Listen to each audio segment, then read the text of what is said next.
બીજા મુદ્દાની વાત કરી તો સ્થાનિક સ્વરાજ્યની ચૂંટણીઓ આવી રહી છે ત્યારે આગામી દિવસોમાં પ્રચાર અને પ્રસાર પૂરજોશમાં ચાલશે। જો કે ડભોઈના ધારાસભ્ય શૈલેષ મહેતાના હનુમાન જયંતીના કાર્યક્રમમાં આપેલા નિવેદનથી રાજકારણમાં ગરમાવો આવ્યો છે। સ્થાનિક સ્વરાજ્યની ચૂંટણી પહેલા ધાર્મિક મંચ પરથી આપવામાં આવેલા તેમના શબ્દોએ રાજકીય અર્થઘટનોને જન્મ આપ્યો છે। જય શ્રી રામ બોલવામાં તકલીફ હોય એનું પણ જય શ્રી રામ કરી નાખજો જેવા નિવેદનને લઈને ચર્ચામાં આવ્યા છે। રાજકીય વર્તુળોમાં ચર્ચા છે કે આ નિવેદન દ્વારા શૈલેષ મહેતાએ પરોક્ષ રીતે વિરોધ પક્ષ ખાસ કરીને એવા ઉમેદવારો કે જૂથો તરફ ઇશારો કર્યો છે જે ધાર્મિક મુદ્દાઓથી દૂર રહે છે અથવા તો જાહેરમાં આવા નારા આપવા સંકોચ અનુભવે છે। ધાર્મિક કાર્યક્રમમાં ચૂંટણીનો સૂર ઉમેરાતા આ મુદ્દો વધુ સંવેદનશીલ બન્યો છે। હાલ વિરોધ પક્ષોએ આ નિવેદન પર સવાલો ઉઠાવ્યા છે અને તેને વિવાદાસ્પદ ગણાવ્યા છે જે સમર્થકો તેને ધાર્મિક ભાવનાનું પ્રદર્શન ગણાવી રહ્યા છે। આ મુદ્દો આવનારા દિવસોમાં રાજકીય ચર્ચાનું કેન્દ્ર બને તેવું પણ હવે લાગી રહ્યું છે જ્યારે અનેક શક્યતાઓ પણ વ્યક્ત કરવામાં આવી રહી છે અને શૈલેષ મહેતાનું આ નિવેદન જેને હવે ધાર્મિક લાગણીઓની સાથે પણ ક્યાંક ને ક્યાંક જોડવામાં આવી રહ્યું છે। અને આ જ મુદ્દે આપણી સાથે ચર્ચા કરવા માટે સનાતન સંત સમિતિના રાષ્ટ્રીય અધ્યક્ષ જ્યોતિનાથ મહારાજ જોડાઈ ગયા છે। મહારાજ, ધારાસભ્યના આ નિવેદનને આપ કેવી રીતના જોઈ રહ્યા છો? હું આ નિવેદનને આવકારું છું। ખરેખર વાત એવી છે કે આ સમાજની અંદર બહુલક પ્રજા સનાતન ધર્મની સાથે જોડાયેલી છે અને સનાતન ધર્મના એક ઈષ્ટ રામજી છે।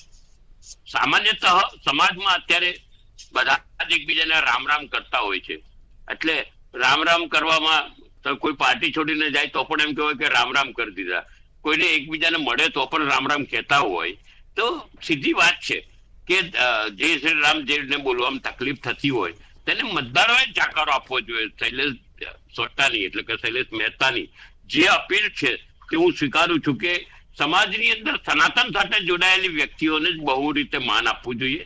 બીજી વ્યક્તિઓ જે છે તે લોકોને આપણે ક્યાંક ને ક્યાંક બાજુ પર મૂકવી જોઈએ। મહારાજ, આપને શું લાગે છે કે ધર્મના નામે રાજનીતિ થઈ રહી છે? આ ધર્મના નામે રાજનીતિની વાત કરતા હોય તો અત્યાર સુધીમાં દરેક જગ્યાએ તમે જુઓ તો ક્યાંક ને ક્યાંક ધર્મના નામે રાજનીતિ થઈ રહી। ઘણા બધા લોકો ઇફ્તિયાર પાર્ટીમાં જાય છે, ઘણા બધા લોકો મંદિરોમાં જાય છે, ઘણા બધા લોકો જુદી જુદી જગ્યાએ જાય છે તો તે શું તે વિસ્તારના ધર્મના નામે રાજનીતિ નથી કરતા? એટલે ક્યાંક ને ક્યાંક ધર્મને રાજકારણને ભેગો કર્યો છે। અહીંયા તો જે વાત કરી છે તે બહુલક પ્રજાને ધ્યાનમાં લઈને વાત કરી છે એવું મને પ્રત્યક્ષ દેખાય છે। બાકી જે રીતે ધર્મના નામે લોકોને મૂર્ખ બનાવવામાં આવે છે તો દુનિયા જાણે છે। મહારાજ, આવા નિવેદનો સમાજમાં એકતા લાવશે કે પછી વિભાજન પાડશે?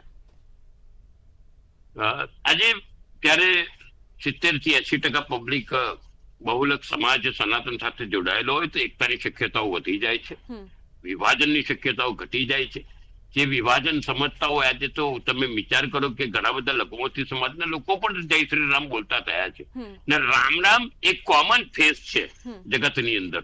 એટલે જયારે સમાજમાં જયારે અમે તો ગ્રામ્યમાં જઈએ છીએ ત્યારે જોઈએ છીએ રામ રામ બોલાતું હોય છે ત્યારે એવું નથી જોતા કે મુસ્લિમ છે કે હિન્દુ છે, બધા જ રામ રામ કરતા હોય છે એટલે આ એકતા વધારશે। મહારાજ, વિરોધ પક્ષ કહી રહ્યું છે કે આ જે નિવેદન છે તે વિવાદિત છે તો આપ તેને લઈને શું કહેશો? એ વિરોધ પક્ષ જો એક વસ્તુ છે કે ઘણા બધા કામોમાં એવું છે કે વિરોધ પક્ષનું કામ કરતા હોય છે, શાસક પક્ષનું કામ કરે। હું કોઈ પક્ષ સાથે નથી, એ પહેલી ક્લેરિફિકેશન આપી દઉં।